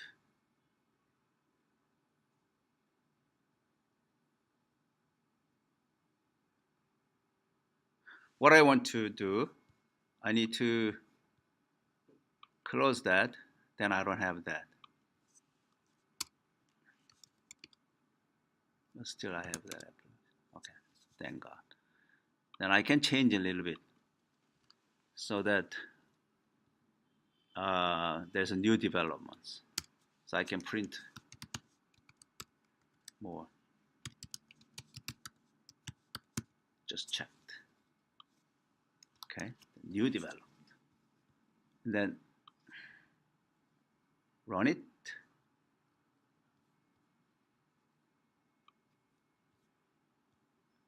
Then I can put here JJ.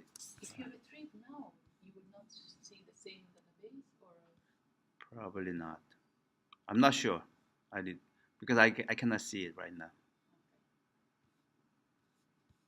Very inconvenient right now because I didn't make the resign the key. So YY and return and phone number again here 33 return, and then I'm going to do save. Okay, come back here to see if it has hopefully I can see. Oh, is it the first day of development?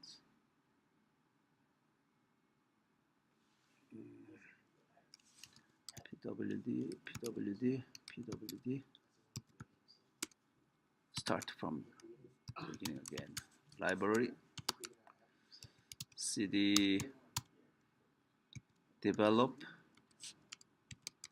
ls course simulator ls device. Let's find out if we have more than one devices right now. seems to be the last one, right? The same device. 0182. 0182, right? Same device remains the same. This is another, yeah. 0182 CD 0182, and then CD data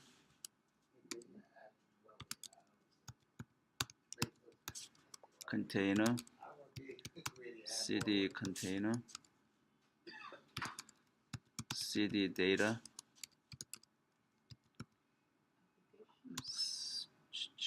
CD application.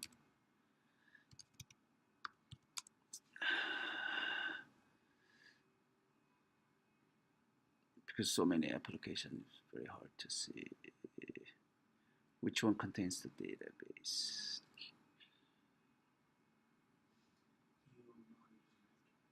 The last date, March 9th. Today is not March 9, right? Yeah, exactly. It could be an error for the update. Well, the other one has March 11, right? Yeah. So it is not the case.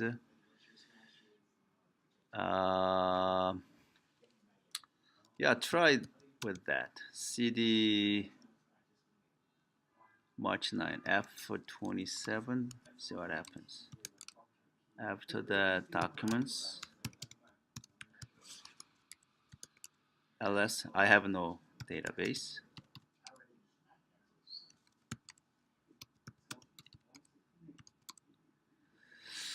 What is the best way that we can identify?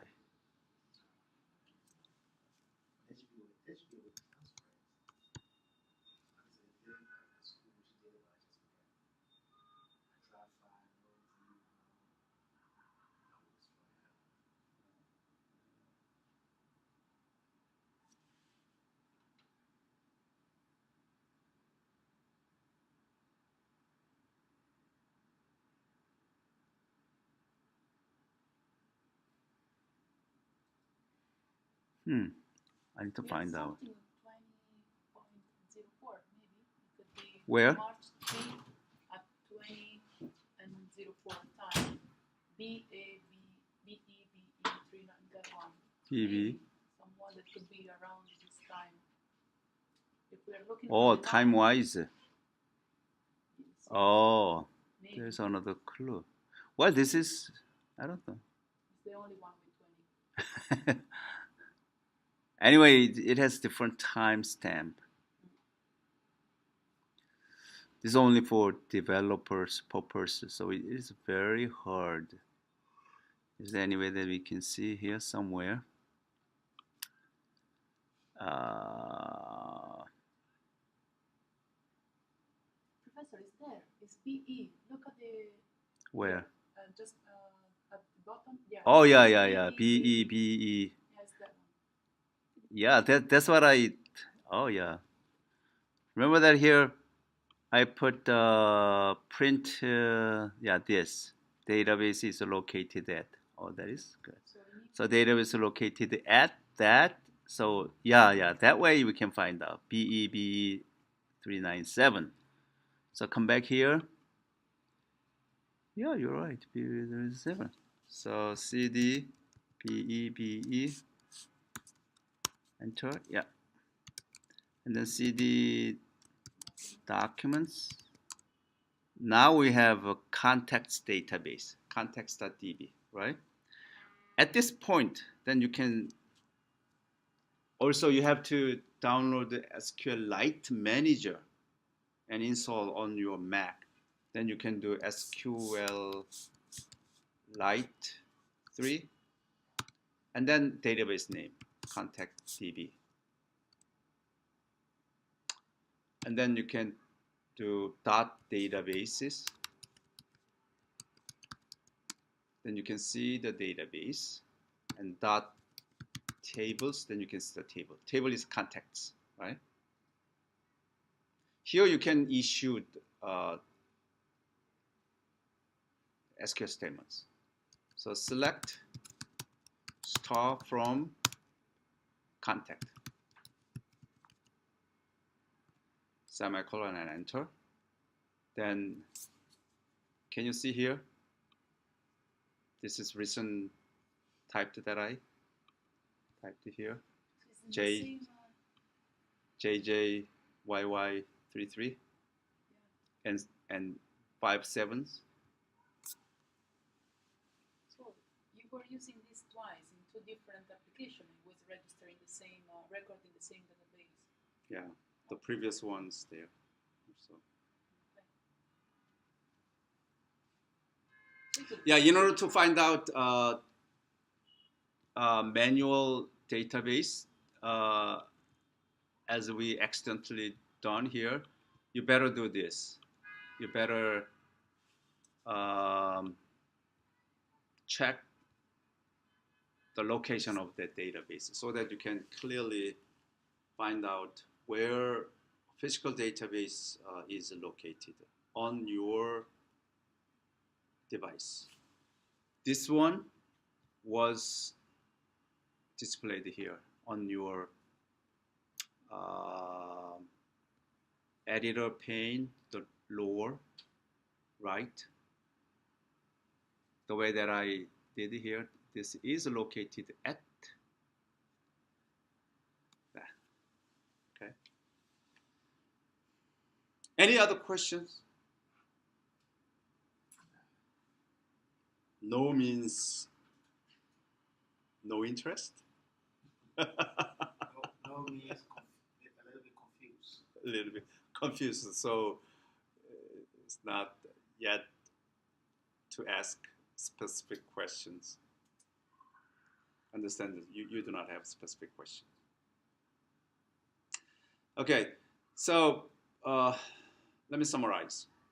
What we've done so far in iPhone apps developments, you need to download the Xcode where you could have Swift. Once you download it, then you could have Swift. You want to post it? The download link. You want to post it? Everything's already there. And if you look at the earlier slides, it's there. You didn't take a look? You didn't download Xcode yet? So earlier, I think first or second class of this slides have all detailed information where you need to download, how you install. Your question? For me, I was just looking at every day we can save it in a different database, or is daily is a record? No, as far as that device remains, remember that I have a lot of devices available, right? Mm-hmm. It's not deleted. If it is not deleted, then it is there. Right. Okay. So that's why we Recently didn't I have a problem. That's if why you we start have having if you have a more. lot of devices, so if and also if some devices remains open, then you have a big problem. Problem that you need to solve only if you have Linux commands. Is maybe there is, I'm not sure. You could resolve that issue in Xcode. Probably not. Probably not. You need to go back to the Linux operating systems to do something. If you have multiple devices up and running behind, therefore, when you click this run button, it's not going to work. At some points, if you have that problem, then you need to recall the message that I am now delivering to you.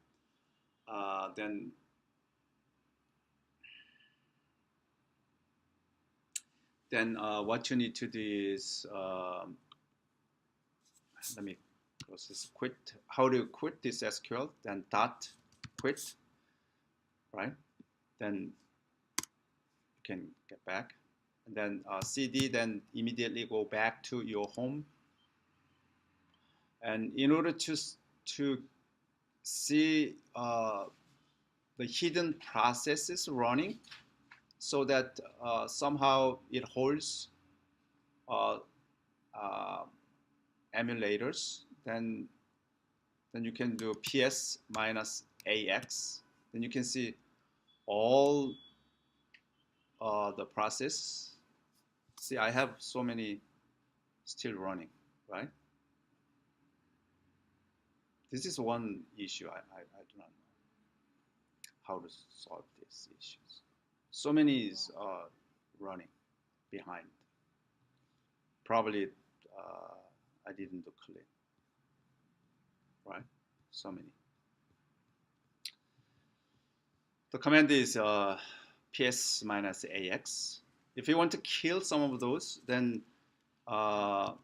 if it is yours, then you can kill it. I think all of this mine so that you can kill it. If you want to kill something that, hold on. If you want to see all the process, then you need to do sudo ps minus ax. Then it asks you to enter login name only if you are in the sudoers list. I am in the sudoers list. So you can type your name. Then I can see all the processes running. Sudoer is available in etc sudoers. Sudoers.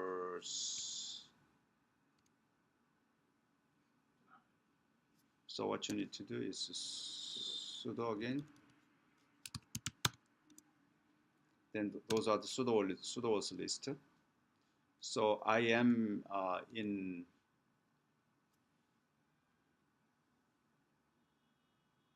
the list. I should be in the list. Lecture.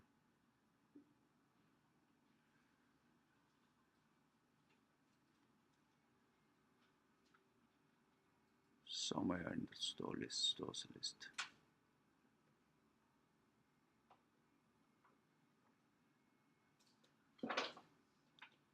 Root all. Once you are in this sudoers list, then you can do anything that you want because you are in the sudoers list. One of the things that you could do, and one of the things that system administrators hesitate to give you sudoers list is that you can change the root password using sudo. But anyway, then you can kill all. Okay, so ps minus ax, then you can see so many of those. If there is too much, then you can do pipe and then grep, for example, application. Then you can see only the applications, only limited. Still too many, right? If we want to see only the first item, that is the process item, and all others here application. So another pipe if you want.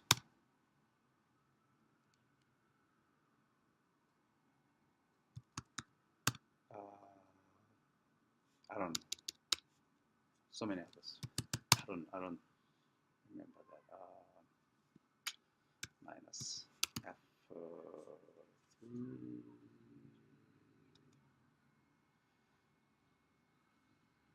Delimiter.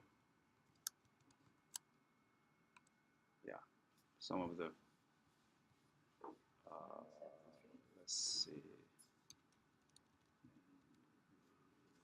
2. Yeah, then you have all the numbers. So you can kill all those things. Those are the process number. So now you can kill, this is just pipe. You can kill -9 and all, but you may have an error because initially you have zeros. If there's no zeros, then it will work. But if you do this, then there's an error because how can you kill with no number? But if it's not that, then it'll work. Okay, any question, comments? If not, I think we'll stop here. Next week, we'll move back to Dobbs Ferry. Okay. Anyone wants to give a demo of your first homework assignments next week? I want to. You can bring your laptop and give us a demo. That way, I can grade yours. Okay. Remember the first homework assignments? Bring next week. I want you to make a presentation. What you need to do is enter URL, then display it, right? URL and other data, then you can display the URL plus some of the greeting statements. That is what I want you to do. The first homework assignments. For the second week? No, I don't remember because maybe the first one was the login, and then the second one. Oh, was it? We had 2 assignments. Oh, we had the 2 assignments? Yeah, first and second. Yeah. Do we have 2 assignments or 1 assignment? Just one. Just one? Yeah. Oh, Why you say we should okay, create, sorry. I just did it by create an mistake. ad. Sorry. Right? Only web, yeah. We want for us to create an ad, right? Yeah. Yes, okay. Okay. So next week, bring your homework assignments and then give us a demo. And after that, we will switch to the new topic, wireless sensor networks, so that I can show to you some of the sensors and Arduino Uno. I'm going to, we have not many students, so that I can lend you Arduino Uno, so you can practice it at home.